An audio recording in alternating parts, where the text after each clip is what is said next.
దేశంలో వాణిజ్య ఎల్పీజీ కొరత తీవ్ర రూపం దాల్చుతోంది. కేంద్ర ప్రభుత్వం నిల్వలు సరిపడా ఉన్నాయని చెబుతున్నప్పటికీ క్షేత్రస్థాయిలో పరిస్థితి ఆందోళనకరంగా ఉంది.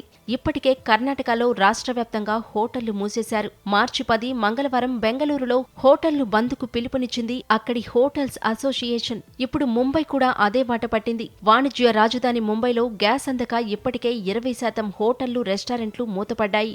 Mumbai hotel and restaurant association వెల్లడించిన వివరాల ప్రకారం పరిస్థితి ఇలాగే కొనసాగితే మరో 2 రోజుల్లో నగరంలోని సగం హోటళ్లు మూతపడే ప్రమాదం ఉంది. కేవలం ముంబై మాత్రమే కాకుండా ఢిల్లీ, బెంగళూరు వంటి నగరాల్లోనూ ఇదే పరిస్థితి కనిపిస్తోంది.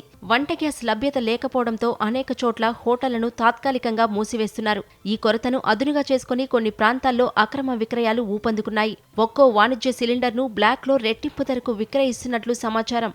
దీనివల్ల సామాన్య వ్యాపారులు తీవ్ర ఆర్థిక భారానికి గురవుతున్నారు. దీంతో పరిస్థితిని సమీక్షించేందుకు కేంద్ర చమురు మంత్రిత్వ శాఖ ప్రత్యేక కమిటీని ఏర్పాటు చేసింది. బ్లాక్ మార్కెటింగ్ ను అరికట్టేందుకు సిలిండర్ల బుకింగ్ వ్యవధిని 21 రోజుల నుంచి 25 రోజులకు పెంచుతూ నిర్ణయం తీసుకుంది. భారతదేశం ఏటా వినియోగించే 31.3 మిలియన్ టన్నుల వంట గ్యాస్లో 62% దిగుమతుల ద్వారానే వస్తుంది. ప్రస్తుతం పశ్చిమాసియాలో నెలకొన్న ఉద్రిక్తతల కారణంగా హర్మోజ్ జలసంధిని మూసివేయడం దిగుమతులపై ప్రభావం చూపింది. అయితే దేశంలో ప్రస్తుతం తగినన్ని నిల్వలు ఉన్నాయని, పెట్రోల్ ధరలు పెరిగే అవకాశం లేదని కేంద్రం స్పష్టం చేస్తోంది. చమురు సంస్థలు వెంటనే స్పందించి సరఫరాను క్రమబద్ధీకరించకపోతే ఆహార సంఘం మరింత సంక్షోభంలోకి వెళ్లే అవకాశం ఉందని నిపుణులు హెచ్చరిస్తున్నారు.